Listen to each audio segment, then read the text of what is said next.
Mic کھولیں محمد عثمان.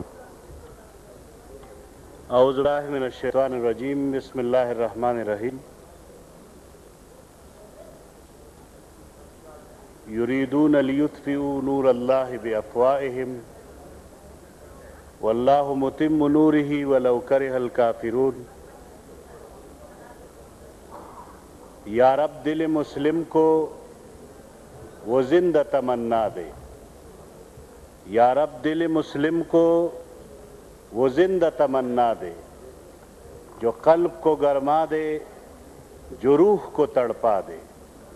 میں نالہ بلبل ہوں ایک اجڑے گلستان کا. میں نالہ بلبل ہوں ایک اجڑے گلستان کا. تاثیر کا سائل ہوں محتاج کو داتا دے.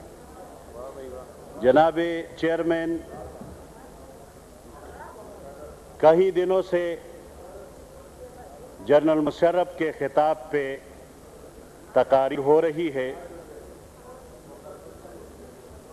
میں مختصراً یہ عرض کروں گا کہ جنرل صاحب نے بالکل ابتدا میں یہ فرمایا ہے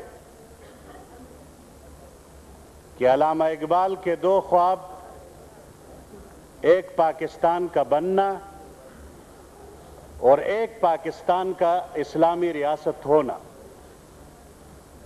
اس میں سے ایک خواب قائد اعظم محمد علی جناح رحمۃ اللہ علیہ نے پورا کیا اور دوسرا خواب پاکستان کا اسلامی اسٹیٹ اور ریاست بننا وہ ہم سے پورا نہیں ہو سکا. جناب چیئرمین، پاکستان کے اندر 28 سال فوجی جرنیلوں نے حکومت کی. 28 سال میں پاکستان کو اسلامی ریاست بنانے میں اگر حکمران ناکام ہوئے ہیں تو اس کا مطلب یہ ہے کہ پاکستان کا فوج پاکستان کو اسلامی ریاست بنانے میں ناکام ہوا ہے. محترم چیئرمین صاحب، جنرل مشرف صاحب نے یہ بھی فرمایا ہے کہ پاکستان کو 4 تھریٹس اور 4 چیلنج. اس میں ایک چیلنج یہ ہے کہ امریکہ اور مغرب ہمیں یہ الزام دیتا ہے کہ افغانستان کے اندر جو دہشت گردی ہو رہی ہے، جس کو ہم جہاد سے موسوم کرتے ہیں، وہ قبائلی علاقہ جات سے ہو رہی ہے اور اس میں پاکستانی فوج ملوث. دوسری بات اس نے جو کی ہے کہ کشمیر میں جو کراس بارڈر ٹیررزم ہے وہ بھی پاکستانی فوج اس میں ملوث ہے. تیسری بات اس نے یہ کی ہے کہ جو ایٹمی پھیلاؤ ہے، جو اسلامی ایٹم بم مسلم ممالک کی طرف منتقل ہو رہا ہے ٹیکنالوجی، اس میں بھی پاکستان ملوث ہے. اور چوتھی بات اس نے کی ہے کہ پاکستانی معاشرہ، اس کے اندر مسجد و محراب، مدرسہ اور دارالعلوم، یہ دنیا میں انتہا پسندی کا سرچشمہ ہے اور یہی سے انتہا پسندی پھیل رہی ہے.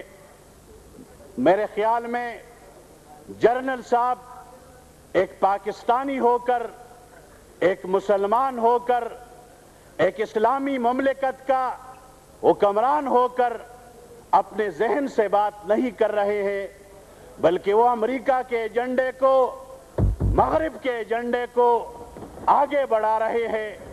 اور میں یہ کہنا چاہتا ہوں کہ یہ مغرب کا ایجنڈا ہے اور یہ مغرب کی پالیسی کو جنرل صاحب لے کے جا رہے ہیں اور وہ خود بھی ڈرا ہوا ہے، خود بھی سہما ہوا ہے، خود بھی ڈرا ہوا ہے اور قوم کو بھی ڈرا رہے ہیں.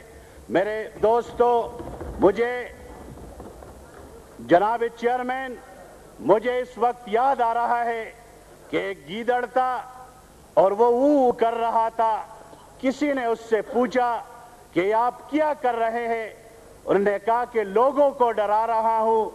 اور پھر اس نے پوچھا گیا کہ آپ پیچھے کیوں بھاگتے ہیں؟ انہوں نے کہا کہ خود بھی ڈرتا ہوں، یہ ڈرا ہوا، یہ سہما ہوا، یہ نہ قوم کو بچا سکتا ہے، نہ ملک کو بچا سکتا ہے، نہ امت مسلمہ کی قیادت کر سکتا ہے۔ اور جس لیے علامہ اقبال رحمت اللہ علیہ نے فرمایا تھا، تو نے پوچھی ہے امامت کی حقیقت مجھ سے، تو نے پوچھی ہے امامت کی حقیقت مجھ سے، حق تجھے میری طرح صاحب اسرار کرے۔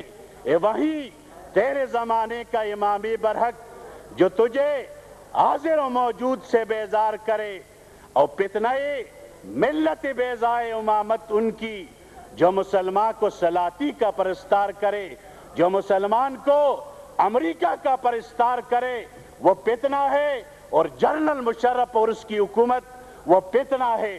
میرے بھائیوں، دوستو، جناب چیئرمین صاحب، جنرل صاحب نے زراعت کی بات کی ہے، جنرل صاحب نے واٹر ریزروائر کی بات کی ہے، جنرل صاحب نے دریاؤں کی بات کی ہے۔ میں بتانا چاہتا ہوں غیر پارلیمانی ہے، اس کو حذف میں کریں۔ بتانا چاہتا ہوں کہ پاکستان کے اندر سب سے بڑا ریزروائر وہ تربیلا ہے، تربیلا ڈیم ہے، جو میرے ضلع کے اندر ہے، جس میں میری ضلع کی زمین شامل ہے، جس سے میرے ضلع کی آبادی اور گاؤں غرق ہوئے ہیں۔ وہاں کے لوگوں کو کیا ملا ہے؟ نہ بجلی میں اس کو سبسڈی ملتی ہے، نہ وہاں کی زمین کے مالکان کو حقوق ملے ہیں، اور نہ وہاں کے نوکریوں میں وہاں کے لوگوں کو اپنے حقوق دیے گئے ہیں۔ جب یہ حال ہو تو کون دیوانہ ہوگا جو کالا باغ ڈیم بنانے کے لیے تیار ہو جائے؟ میرے بھائیوں، رویوں کو درست کیا جائے، طرز عمل کو درست کیا جائے، استحصال کو بند کیا جائے، پھر لوگ ڈیم بنانے کے لیے تیار ہوں گے، پھر واٹر چینل بنانے کے لیے تیار ہوں گے، پھر رینی کینال کے لیے تیار ہوں گے۔ انصاف ہونے چاہیے، استحصال سے پاک رویہ ہونا چاہیے۔ اور میں یہاں بتانا چاہتا ہوں کہ زراعت پاکستان کی ریڑھ کی ہڈی ہے، لیکن جنرل صاحب نے اس پہ کوئی بات نہیں کی۔ اور زراعت میں ایک بات کروں گا کہ میرا حلقہ، جس میں پاکستان کے ٹوٹل ٹوبیکو پروڈکٹ میں پیداوار میں 40% ضلع سوابی کے اندر پیدا ہوتا ہے، اور میں نے اگلا جو پچھلا بجٹ پیش ہوا ہے اس میں ریوینیو سب سے زیادہ ریوینیو تیل کمپنیوں سے ہے، اور دوسری نمبر ریوینیو وہ ٹوبیکو سے ہے، لیکن اس ٹوبیکو کے لیے کوئی مارکیٹ حکومت تلاش نہیں کرتی ہے۔ 2002 میں ٹوبیکو کی پیداوار وہ 60 ملین کے جی تھی، کمپنیوں کا ڈیمانڈ 45 ملین کے جی تھا۔ 2002 میں ٹوبیکو کی پیداوار 55 ملین کے جی تھی، کمپنیوں کا ڈیمانڈ وہ 38 ملین کے جی تھی۔ اس وقت جو اندازہ لگایا گیا ہے ٹوبیکو کی پیداوار وہ 53 ملین کے جی ہے، اور کمپنیوں کا جو ڈیمانڈ ہے وہ 35 ملین کے جی ہے۔ ہر سال، اس سال 18 ملین کے جی یہ سرپلس ہوگا۔ پچھلے سال 16 ملین کے جی سرپلس تھا، اس سے پچھلے سال 15 ملین کے جی سرپلس تھا۔ کاشتکار کا، تمباکو کا کاشتکار جو اپنے لیے انتہائی شکریہ مولانا صاحب، روزگار فراہم کرتا مولانا ہے، صاحب، ٹوبیکو کا کاشتکار مولانا صاحب، اس وطن کے لیے تیل کے بعد مولانا سب صاحب، سے بڑا ریوینیو دیتا مولانا ہے، صاحب، اس کے لیے پاکستان ٹوبیکو بورڈ، مولانا صاحب، اس کے لیے میں بات کرنا چاہتا ہوں۔ نہیں، آپ بات کرنا چاہتے ہیں لیکن ٹائم کے اندر کریں گے نا۔ کوئی پروگرام مولانا نہیں ہے۔ صاحب، میں وزیر تجارت مولانا صاحب،